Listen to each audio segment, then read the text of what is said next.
Sabi ko na kasing huwag kang pupunta sa sayawan kagabi. O ano, tol? Antok ko, tol.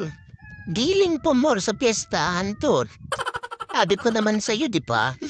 Huwag kang magpapabot ng madaling araw kasi pag umaga, baka rin maubusan ka ng pagkain, tol. O, ano, tol? Tingnan mo yung ibang kasama mo.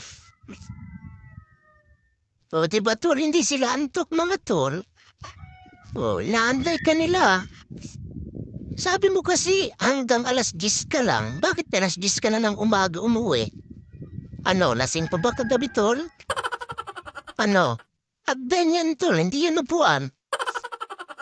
O ano, ngayon, anong oras na hapon na tutulog-tulog ka pa?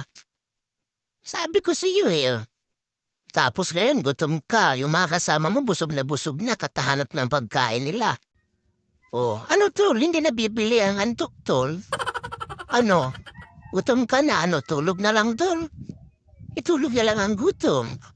Mga katawid din, bukas panibago, lasing ka na naman sigurado.